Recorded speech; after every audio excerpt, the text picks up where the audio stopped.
नमस्कार दोस्तों, मैं हूं आनंद और आप सभी का स्वागत है डेली मीम्स एनालिसिस में, जहां हम मीम्स का विश्लेषण करते हैं और आप सभी को बताते हैं कि मीमर उस मीम के अंदर क्या कहना चाहता है।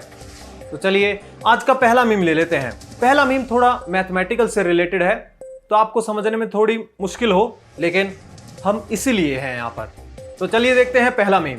देखिए इसके अंदर एक बंदे ने ट्वीट किया है, अफगान जलेबी माशूक फिर a+b का होल स्क्वायर माइनस a-b का होल स्क्वायर और फिर घायल है तेरा दीवाना भैया भैया। अगर हम इस गाने को गाएं तो ये गाना ऐसे आता है, अफगान जलेबी माशूक फरेबी, लेकिन फरेबी की जगह यहाँ पर a+b का होल स्क्वायर माइनस a-ab का होल स्क्वायर। अगर हम इसको खोलते हैं तो क्या निकल कर आता है, 4ab, यानी फरेबी। तो यहाँ पर मीमर ने 4ab को फरेबी दिखाया है। चलिए देखते हैं अगला मीम। देखिए दोस्तों, परविंदर ने एक ट्वीट किया, अगर दो बंदे तंदूरी नान पर लड़ रहे हैं तो उन्हें क्या कहेंगे, वॉयलेंस या फिर नॉन वॉयलेंस। तो वहीं दूसरे आदमी ने रिप्लाई दिया है कि non violence is a part of our kulcha.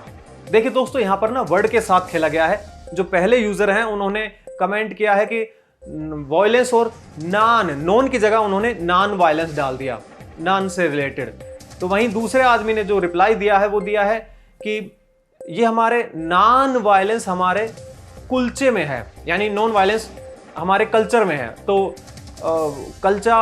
कुलचे की जगह कल्चर। और देखिए दोस्तों, इसके अंदर डॉक्टर्स के ऊपर एक कटाक्ष मारा गया है। इसमें ये दिखाया गया है कि जब पेशेंट डॉक्टर को वो पर्ची दिखाता है जिसमें डॉक्टर ने दवाइयां लिखी हैं, तो नीचे जो आदमी है, जो पेशेंट है, वो कहता है तूने इसमें क्या लिखा है। लेकिन अगर आप इस टेम्पलेट को ध्यान से देखें तो इसमें रघु और राजीव बैठे हुए हैं, लेकिन ये टेम्पलेट भी अपने आप में पूरी एक हिस्ट्री है। दरअसल ये रोडीज शो था, उसकी एक पैरोडी बनाई थी टीवीएफ ने, जिसमें रघु बने थे ये गंजे आदमी, और जो प्रतिभागी हैं उनसे पूछते हैं कि तूने इसमें क्या लिखा है। और भी बहुत सारी बातें होते हैं, लेकिन तो यहाँ पर जो आदमी है उनको यही दिखाया गया है कि वो डॉक्टर से पूछते हैं कि तूने इसमें क्या लिखा है, क्योंकि डॉक्टर की हैंडराइटिंग बहुत ही खराब होती है। हम खराब भी नहीं कह सकते, वो सीधी लाइन होती है, ना जाने मेडिकल स्टोर वाले उसे कैसे समझ लेते हैं। लेकिन यहाँ पर आपने देखा कि, तो चलिए देखते हैं कि अगला मीम क्या है। देखिए दोस्तों, जियो और क्वालकॉम ने ये अनाउंस किया है कि वो दोनों साथ मिलकर काम करेंगे 5G नेटवर्क पर, जिसकी स्पीड 1 Gbps होगी। लेकिन नीचे की ये लाइन लिखी गई है कि अब आपको मिलेगा ट्रू एक्सपीरियंस 4G नेटवर्क का। ऐसा क्यों लिखा गया है? ऐसा इसलिए लिखा गया है क्योंकि जो 4G हम अभी इस्तेमाल कर रहे हैं वो 3G की स्पीड भी नहीं देते हैं, और हमें कभी 4G का एक्सपीरियंस हुआ ही नहीं रियल में। अगर आप स्पीड की बात करते हैं तो जो 4G की स्पीड होती है वो हमारे फोन को कभी मिली ही नहीं। तो अब यहाँ पर मीमर ये कहना चाहता है कि अब आगे जो 5G आने वाला है, कम से कम अब हमें 4G की स्पीड देखने को मिलेगी। तो चलिए देखते हैं कि ये 5G की स्पीड कैसी रहती है। तो चलिए देखते हैं कि अगला मीम कौन सा है। देखिए दोस्तों, निबा और निबी की प्रॉब्लम दिखाई गई है। जैसा कि हमने आपको पिछले एपिसोड में बताया है, निबा और निबी 12 से 14-15 साल के जो लड़के लड़कियां रहते हैं उनको कहते हैं निबा और निबी। जो नए नए प्यार में पड़ते हैं, उनका तलाक तक हो जाता है, करवा चौथ के व्रत रखते हैं और कई सारी चीजें। तो यहाँ पर एक और चीज दिखाया गया है, जब रिलेशनशिप उनका टूट जाता है तो निबा और निबी ब्लेड निकाल लेते हैं। वो ब्लेड किस लिए है? नस काटने के लिए। क्रिंज मूवमेंट हर एक लव स्टोरी में कि बस नस काट लो, तो यही मीमर ने ये दिखाया है। तो चलिए देखते हैं अगला मीम। देखिए दोस्तों, एक लाइन है लेकिन बहुत बड़ा मतलब रखती है। तो यहां पर मीमर कहना चाहता है कि आप मुझे एंटी सोशल बुला सकते हो, लेकिन आप कॉल नहीं कर सकते। आप समझ रहे हैं?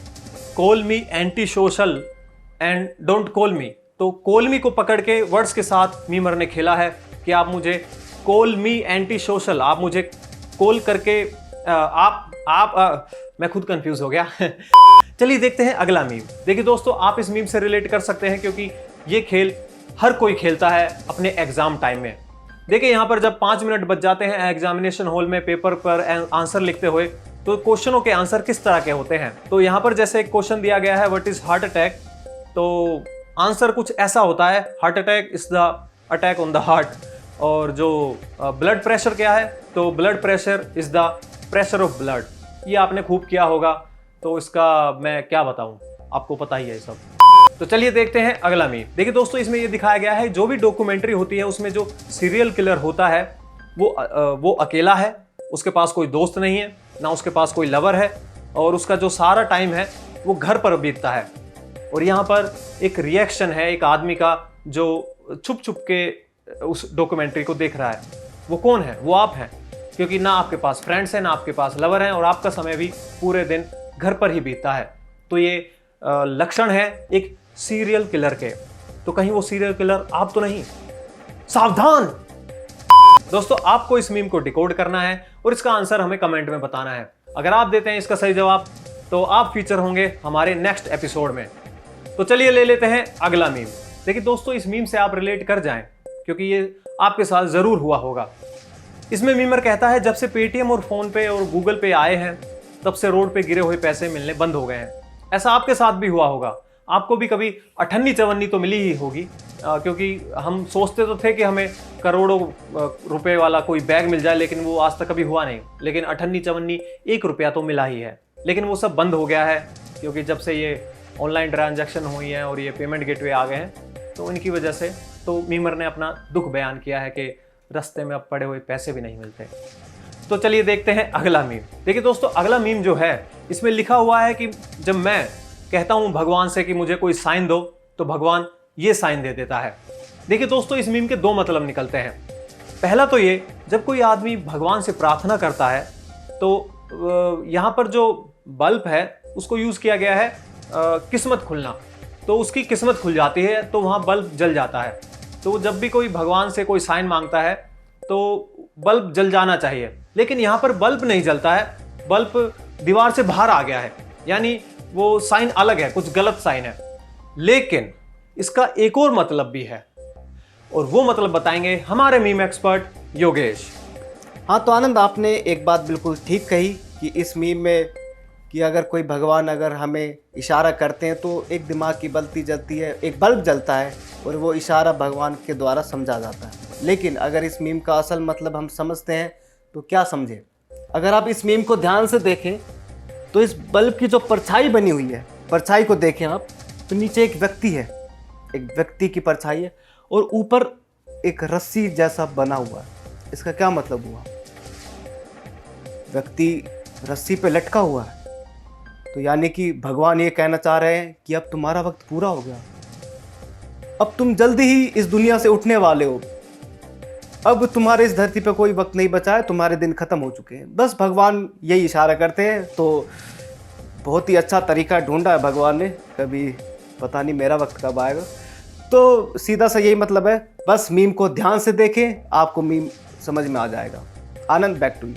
तो दोस्तों, योगेश ने आपको इसका मतलब बताया, आपको पता लग गया कि असल में भगवान का क्या साइन है इसको लेकर। तो दोस्तों, अगर आपको ये वीडियो पसंद आई हो तो हमें कमेंट करके जरूर बताएं और हमारे चैनल को सब्सक्राइब करना ना भूलें, क्योंकि हम मंडे टू फ्राइडे रात ठीक 9 बजे आपके पास लेकर आते हैं डेली मीम्स एनालिसिस।